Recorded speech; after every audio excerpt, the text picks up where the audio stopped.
Well, welcome to May, everyone.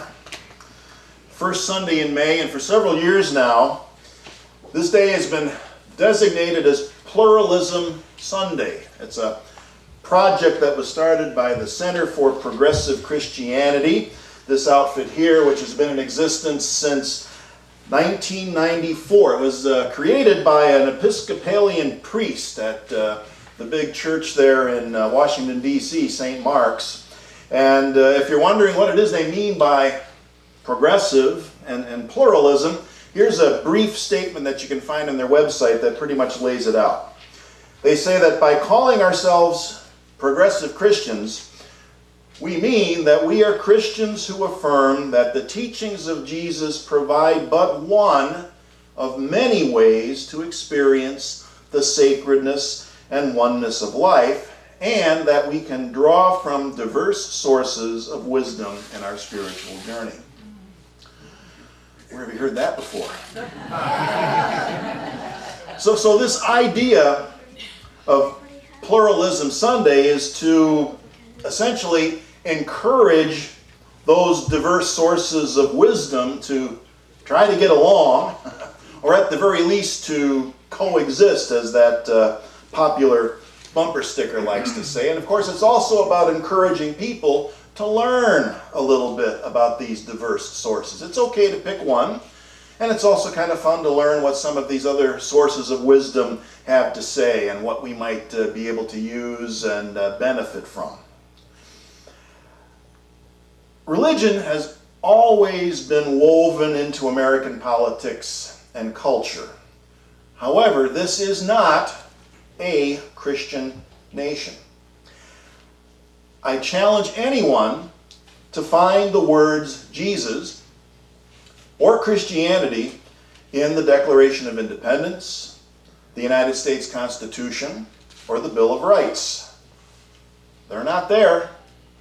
And the word God is completely absent from the Constitution, and the Declaration speaks only of the laws of nature and of nature's God, and in another place it speaks about a creator. That's it. About the best we can say is that the founders acknowledged a creator, a source of good. They acknowledged the existence of natural law, and that was it. And this is a cautious use of language.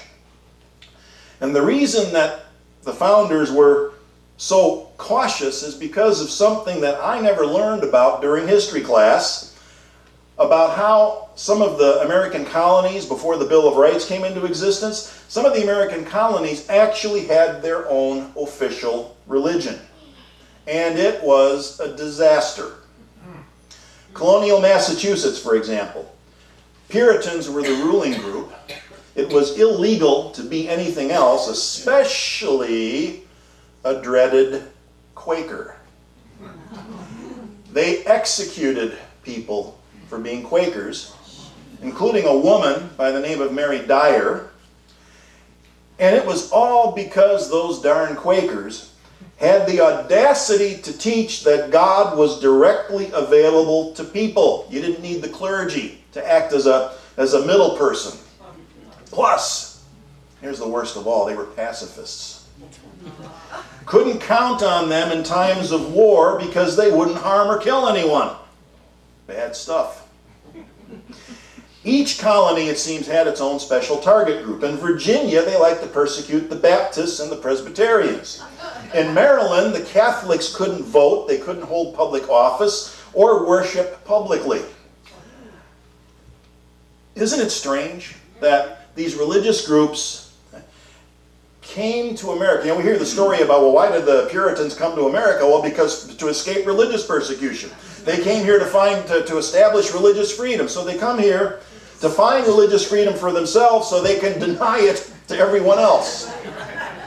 It tells us something about human nature. Once again, it's that cautionary tale about the kind of strange things that people do.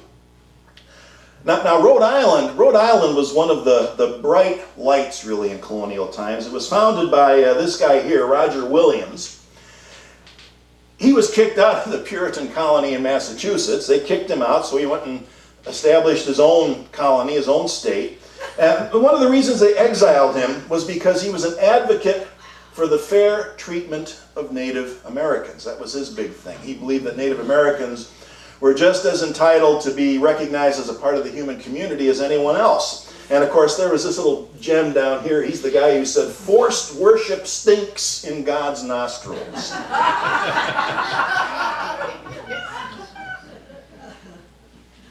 And for those of you who appreciate irony, some of these persecuted groups, the groups that were on the receiving end of the persecution, they went on to become what we now know today as evangelical Christians.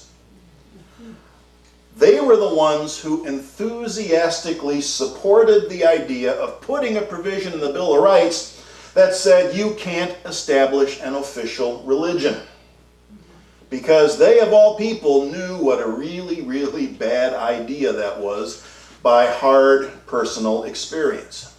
So, here we are today, Pluralism Sunday, living in a country that was founded by people who believed in the idea of religious pluralism.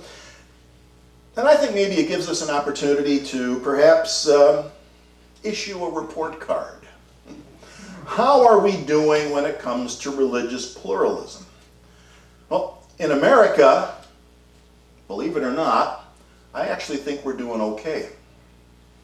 Every now and then, you'll hear about some knucklehead in a state legislature who's trying to pass a law declaring Christianity to be the official state religion or making the Bible the official state book, but so far none of that stuff has gotten anywhere.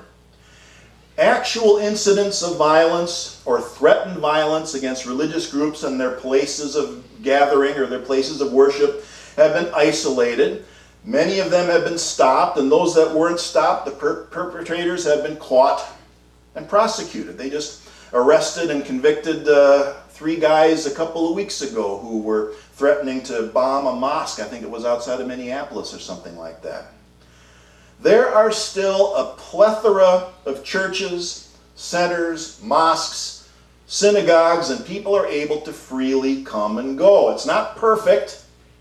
It's not perfect, but expecting perfection is more like magic than reality. So give us a B+. We're doing okay, especially compared to the rest of the world. You may not have heard of this organization, but it's called the United States Commission on International Religious Freedom. Every year they issue a report, and the last one came out just this last April, April 25th, and in that report they identified 16 countries where the governments had engaged in or tolerated what they call systematic, ongoing, egregious violations of religious freedom. When you see what's going on in other countries, you'll appreciate how good we have it here. And the worst is Saudi Arabia, where they execute people for leaving the Islamic faith or for saying something that they consider to be derogatory about the Prophet or the Quran. Another country on the list that I found surprising, I mentioned it before, is Burma, or now known as Myanmar. The reason it's surprising is because it's a Buddhist country. And it's considered to be a democracy, but it's a Buddhist majority country, and they are actively persecuting this Muslim ethnic group called the Rohingya. It's been going on for a while now, so they're on the watch list. Those countries get an F. And by the way, the purpose of that whole report, the reason they do it every year, is they're trying to help our State Department to bring some kind of diplomatic pressure to bear on those countries, although I'll tell you, when it comes to Saudi Arabia, I'm not holding my breath. But I've said it before, I'll say it again, the human ego can and will use anything, including religion, to advance its own ideas, to secure its own agenda, which usually has to do with wealth and power and security and things like that. In order for the ego to feel secure, everyone else has to conform to the same worldview that it does. anything that looks or sounds different is automatically labeled as dangerous and a threat. It's a tribal mentality that still exists in people and groups. And yet, for all the bad news around the world about religious strife that we hear, the truth is that there are far more people who are practicing their chosen faith peacefully and actually compassionately. They have somehow managed to evolve beyond the kind of tribalism and suspicion that's causing all of the trouble. Evolution, I think, does tend to take us in that direction, but it's a slow process. Not everyone is on the same page at the same time and in the same place, so it just kind of lurches along. Until we can get there to that day when more and more of us are on the same page at the same time, we have to deal with this human notion that different is dangerous. That's where the trouble starts, and it can show up in some really interesting places. Now, of course, the easiest place for us to see it is when people insist on lumping all members of a religion into a single box, right? And then putting a label on it. All Muslims are terrorists. All Christians are hateful bigots. Jewish people want to take over all the banks. And the Mormons are somehow going to smother us with all of their friendliness and niceness. You know, you can always pinpoint specific ideas and beliefs held by certain individuals in those groups that we have every right to criticize. It's okay to be critical of ideas. We have every right to criticize the ideas, but it's wrong to stereotype people because that is a form of intolerance. People who use those labels and stereotypes that I was just talking about, they tend to be over on one end of the spectrum. But over on the opposite end of the spectrum, you find something that can be almost as bad. This is a type of faulty thinking that infects what we like to think of as tolerant, New Age type spirituality. These are the folks who like to say that all religions teach the same thing, or that all religions are basically the same. No, they're not.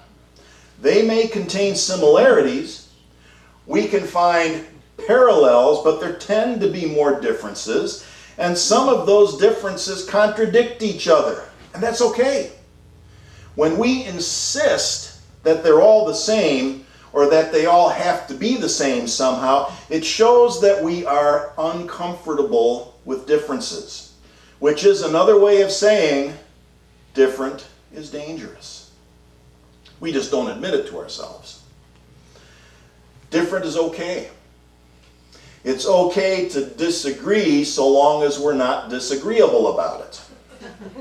And just to give credit where credit is due, and of course proper attribution, this idea that different is not dangerous is something Karen and I learned from this guy here. That's Reverend Vern Barnett, who was one of our teachers at Unity Institute. He is a Unitarian minister, and he's also the founder of the Kansas City Interfaith Council and also the World Faiths Center for Religious Experience and Study, a regular columnist in the Kansas City newspaper. And what he says is that when we focus exclusively on similarities, we can run the risk of reinforcing that notion that different is dangerous. And that's what causes most of the problems in the world, the assumption that being different is somehow dangerous. So Vern says the key here is to really try to embrace the similarities between the traditions and learn to appreciate and perhaps even enjoy the differences. He says that maybe we'll discover that our differences are gifts that help to make the world a better place. Hey, if it was all the same, where would the new ideas come from? And that, by the way, that's really what this next symbol up here is all about. The ancient symbol of yin and yang, diversity within unity, unity within diversity. The Taoist Chinese believe that the only way that anything can exist, is through the dynamic interplay of things that appear to be opposites. So, the only way to get to true oneness is to embrace the two-ness. Two-ness equals oneness, right? That's some kind of weird, I won't call it quantum math, that word gets misused so often, but it's just one of those paradoxes. Two-ness equals oneness. We have to embrace both the unity and the diversity, both of them. And when it comes to world religions, there is plenty of that kind of diversity. All of those kind of seemingly contradictory differences where they have different ideas, some of which contradict each other. For example, here are some rather non-controversial ideas. For those who believe in heaven, ask them the question, how do you get there? And of course, for most people, you got to die first. Although there's a good argument that can be made that Jesus was talking about a kingdom of heaven here on earth, that you wouldn't have to die to get into. It would take some supernatural intervention to make that happen. But for the most part, everybody says, okay, you got to die first. But after that, for a devout Christian, you get to heaven through the person of Jesus. And then the Christians break out into all these different groups. For one group, you have to publicly proclaim your acceptance of Jesus as Lord and Savior, and then go through the ritual of baptism. If you're a Catholic Christian, it's not just baptism, but it's participation in a whole range of sacraments that gives you access to heaven. And these sacraments are mediated by a priest who is the representative of Jesus' authority on earth. If you're a follower of Islam, well, you get to paradise by proclaiming that Allah is the only God and Muhammad is his prophet, and you pray facing Mecca 5 times a day. You follow the 3 pillars involving making the Hajj, and charity is a big part of that practice. Now, Buddhists don't really have a concept of heaven, but they teach that you can put an end to suffering right here and now on planet Earth. You can put an end to suffering in this life if you study the 4 Noble Truths and then follow the Noble Eightfold Path. Not all traditions have a concept of God, but among those who do, you're going to find some huge differences. All right, some believe in this personal God being entity who is male. Right, you always hear the word Father, and they say Him. Just watch the different things on TV. The use of the male pronoun exclusively for God, you see it a lot still. This is a personal God entity being who intervenes in human affairs, can cause miracles, can upend the laws of physics, and can be persuaded by prayer, which is kind of an unusual thing because supposedly God has it all under control, but sometimes through prayer we have to say, hey God, change this. You know, that's why our unity concept of prayer is vastly different from that. Others tend to look at God as an impersonal force or as an intelligence. And in Buddhism, Taoism, and Confucianism, there is no concept of God at all. Now, so far, we've seen quite a few contradictions, and yet I don't see any problem. I don't see any problem. If they want to coexist and work with that within their own groups, that's fine. In fact, it creates a pretty amazing tapestry. And one of the best things about being part of the unity movement is that we actively study and get to admire this tapestry without having to change it or distort it so that everything looks the same to us. If it was all the same, well, first of all, it wouldn't be a tapestry, would it? And we wouldn't have a Unity Center on High Street, we wouldn't have a Catholic church on Lincoln Way, or an Episcopal church over on Orange Street, and so on and so forth. Wouldn't be much of a tapestry if all the threads were the same color and texture. So, the message today on Pluralism Sunday is that different is not dangerous, and there can be great beauty in differences. In fact, you know who really thinks different is dangerous? Religious extremists, and you can find them in every faith. And even then, people have a right to be fundamental and even extreme in their beliefs unless it turns into action or advocates action that harms others. We can draw the line in a healthy way. The great gift of the unity movement is that we want to understand these other faiths on their own terms, both the similarities and especially the differences. That's part of our mission. When people feel safe, accepted, and appreciated, they are less likely to lash out at those who are different. And we can most certainly appreciate our similarities and our differences without having to tolerate or condone dysfunctional, disruptive, and dangerous behavior. We're capable of that. That's a high calling, calls for a high level of consciousness, but I think we're up to it. See you next week.